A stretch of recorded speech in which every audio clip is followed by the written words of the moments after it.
There comes a moment in inner life when the old measures collapse. Success, status, accumulation, things once pursued with urgency, suddenly feel strangely weightless. This moment is often called ego death, not because the self disappears, but because the false center that once governed our choices dissolves. What dies is not identity itself, but the illusion that worth must be earned through symbols, numbers, or external validation. When this happens, money does not vanish from life, but it loses its throne. Before this shift, money feels like safety, freedom, and identity fused into one. It promises control over uncertainty and protection from chaos. Yet this promise is largely symbolic. The psyche invests money with power because it believes possession can replace inner stability. After ego death, this projection withdraws. One realizes that money was never the source of security, it was merely a substitute for trust in life and in oneself. With the collapse of the ego's dominance, a deeper intelligence emerges.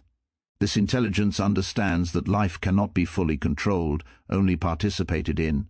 The compulsive need to accumulate fades because it was driven by fear, fear of insignificance, fear of abandonment, fear of meaninglessness. When these fears are faced and integrated, the hunger to prove oneself through wealth weakens. Money becomes a tool rather than a shield. This does not lead to laziness or irresponsibility as many fear. Instead, it produces a more grounded relationship with work and creation. Action is no longer fueled by comparison or social pressure, but by inner necessity. One works because the work feels aligned, not because it inflates an image. Paradoxically, this often leads to greater effectiveness, because energy is no longer fragmented by anxiety and performance. After ego death, value itself is redefined. Time becomes more precious than accumulation. Presence outweighs possession. Relationships matter more than recognition. The psyche begins to seek wholeness rather than compensation. Money still exists, but it no longer defines success. It simply supports life's movement. The soul is no longer for sale, and life no longer feels like a transaction. In this state, meaning replaces ambition as the guiding force. One no longer asks, "How much can I get?" but "What wants to emerge through me?" This question changes everything. Money stops making sense as a measure of worth because worth is now experienced directly from within.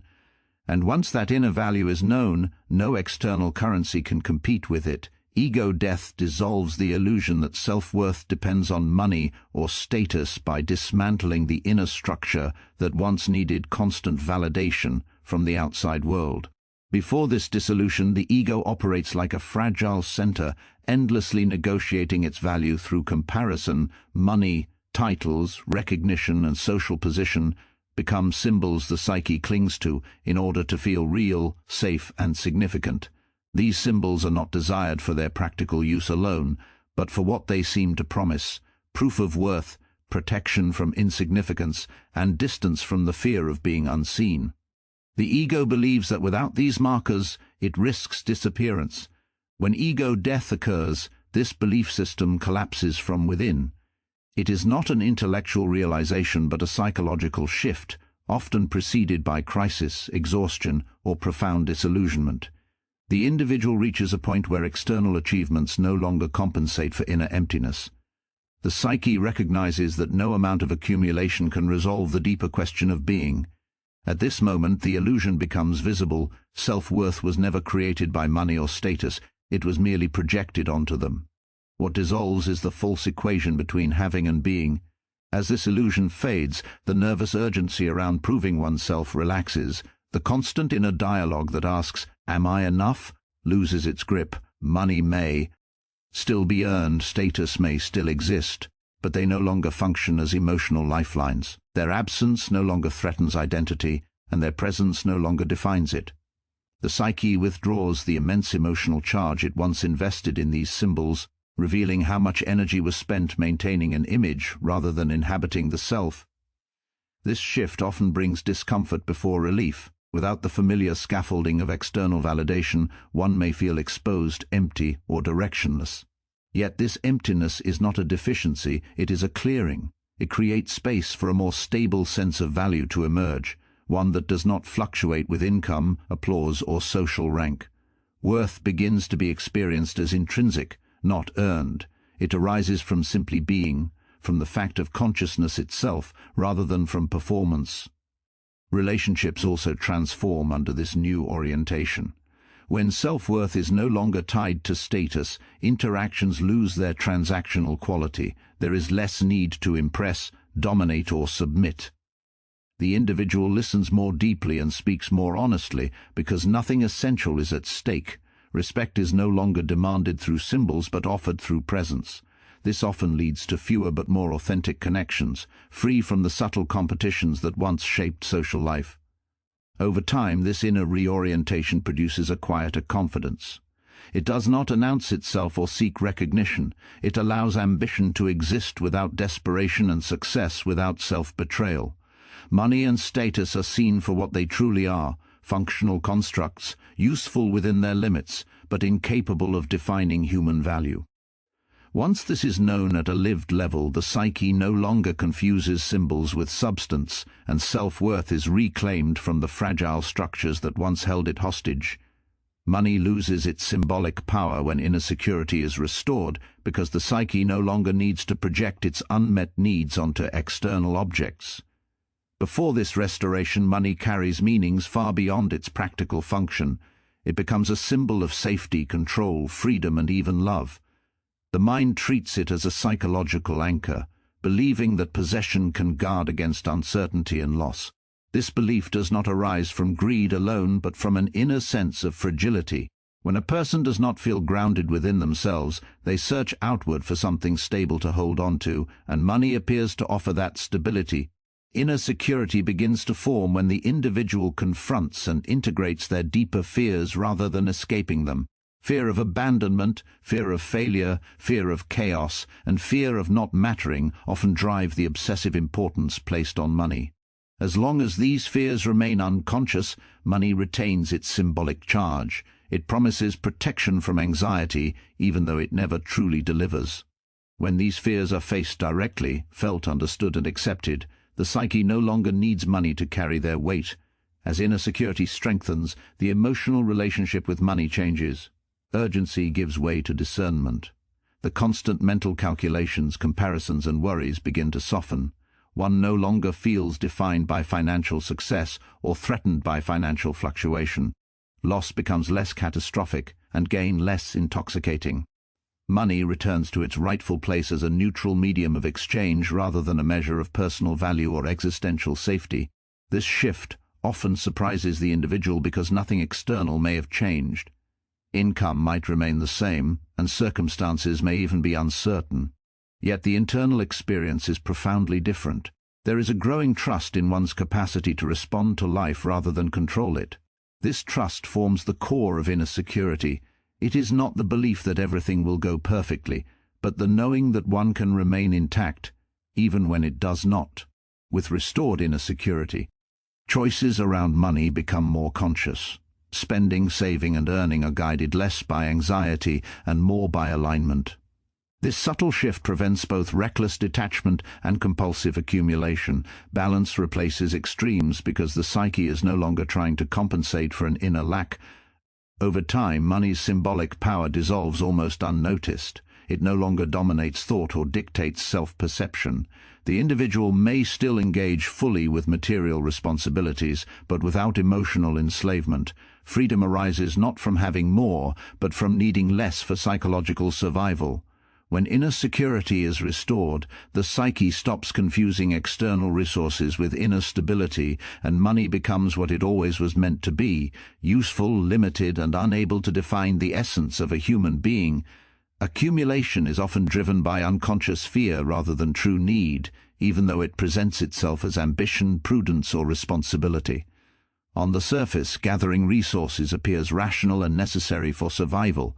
Yet beneath this practical layer, the psyche frequently uses accumulation as a defense against deeper anxieties that remain unexamined. The drive to possess more than is needed is rarely about comfort alone, it is about reassurance. The mind believes that by securing enough, it can silence uncertainty and outrun vulnerability. This fear usually originates early in life, when safety depended on forces outside one's control. Experiences of instability, emotional neglect, or sudden loss leave an imprint that the psyche carries forward. Even when circumstances change, the nervous system may remain oriented toward threat. Accumulation becomes a way of negotiating with this fear, an attempt to create permanence in a world that once felt unpredictable. The individual may not consciously feel afraid, yet their behavior is guided by an unspoken belief that without constant build-up, something essential could be taken away. Because this fear is unconscious, it disguises itself as logic.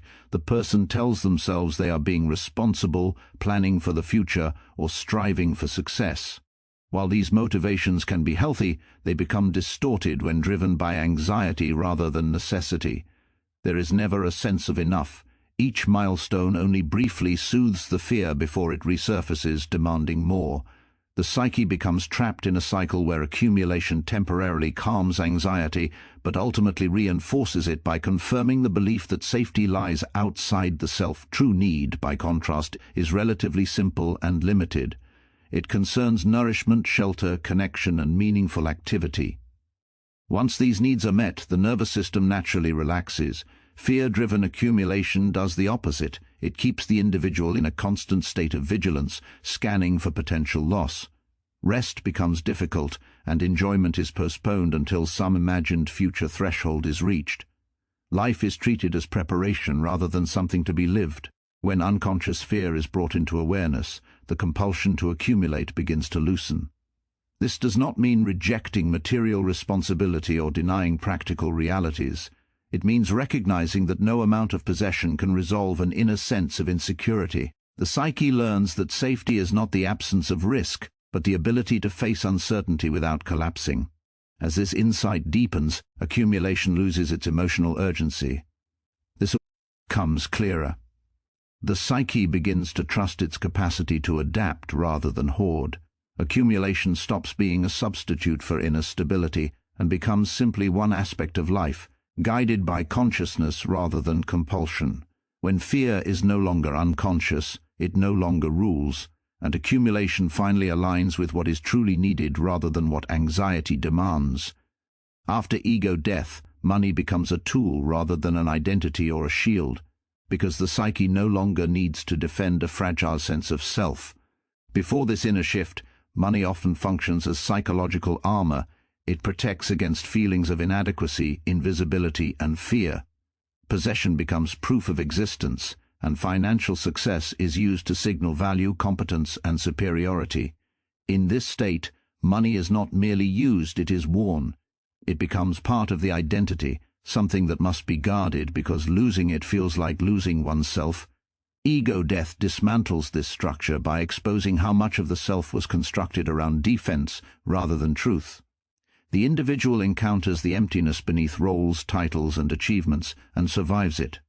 This survival is crucial. It teaches the psyche that it can exist without constant reinforcement from external symbols. Once this realization is embodied, the need to use money as a protective barrier dissolves. Money no longer stands between the individual and their fear, because that fear has been faced directly. With this shift, the relationship to money becomes more neutral and precise. It is seen for what it actually does and does not do. Money can facilitate exchange, support projects, and provide comfort, but it cannot grant meaning or permanence. This clarity removes the emotional charge that once surrounded earning, spending, and losing. Financial decisions are no longer loaded with existential weight. A gain does not inflate the self, and a loss does not diminish it. Identity also undergoes a profound reorientation. Instead of being built around what one owns or achieves, it becomes rooted in inner coherence. The individual knows who they are, independent of financial standing. This produces a quiet confidence that does not need to announce itself. There is less comparison with others and less compulsion to display success. Without money acting as a mask, authenticity becomes unavoidable. One is seen and experienced more directly, both by oneself and by others. This does not lead to recklessness or detachment from material responsibility. In fact, it often brings greater integrity.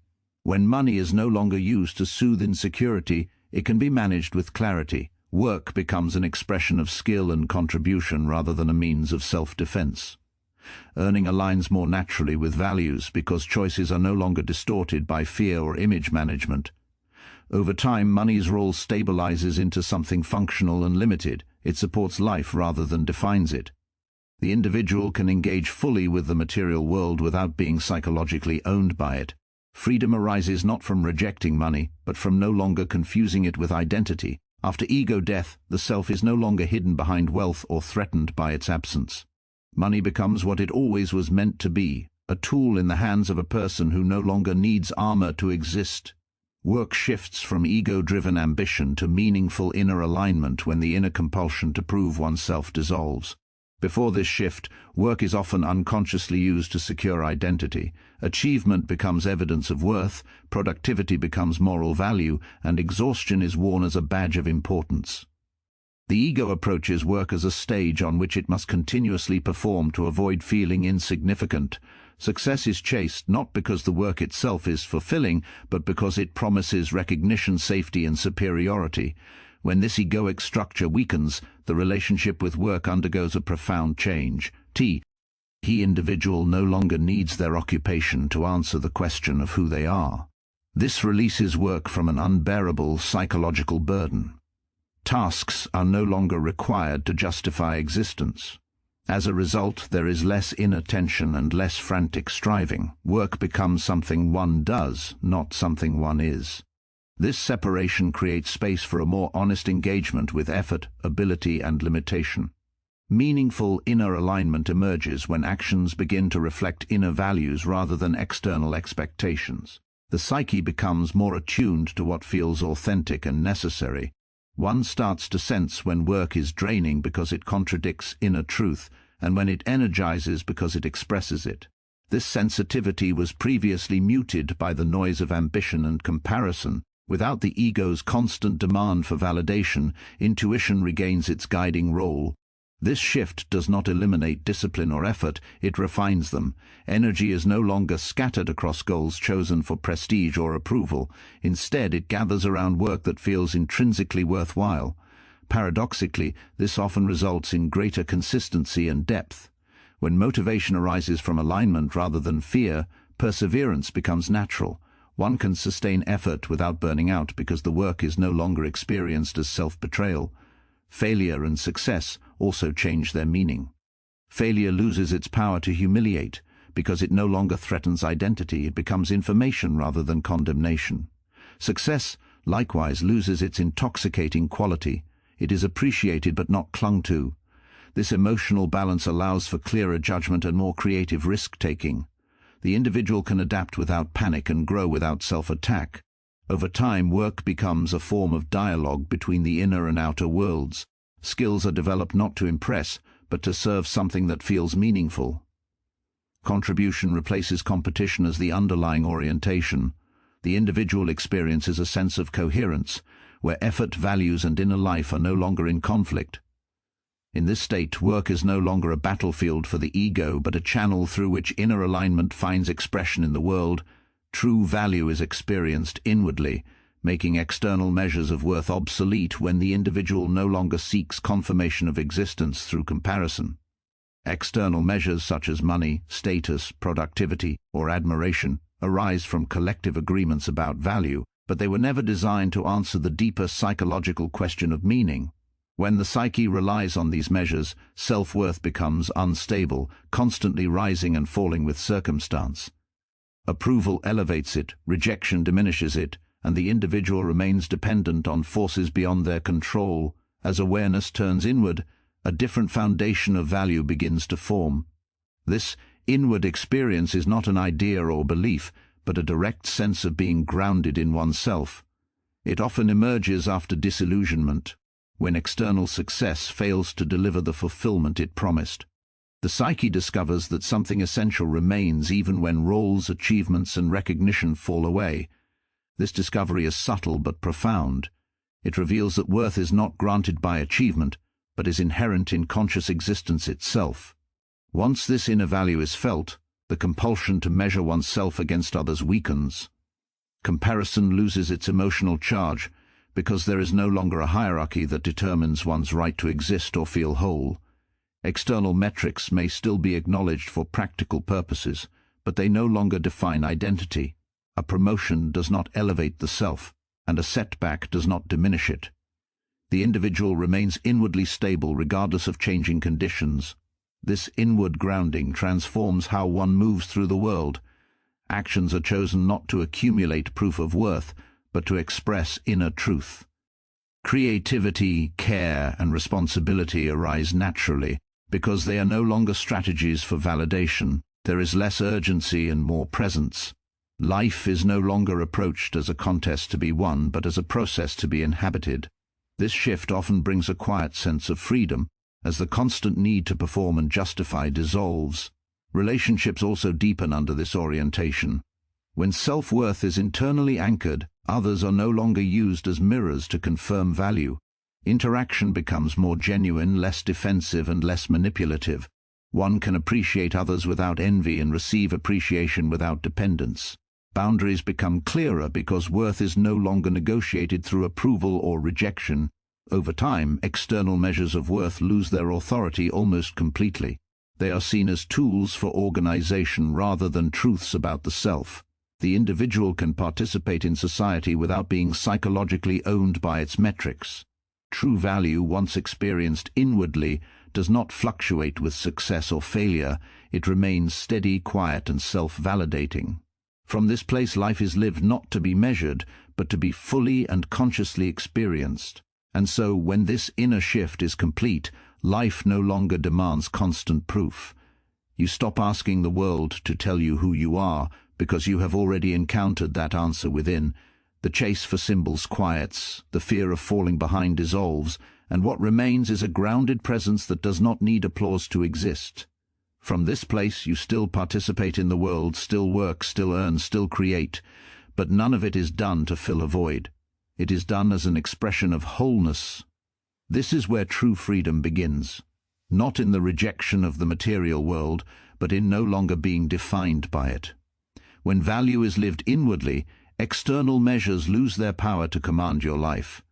You move forward guided by meaning rather than pressure, by alignment rather than fear. And in that quiet certainty, you discover that nothing essential can be taken from you, because what matters most was never outside your control.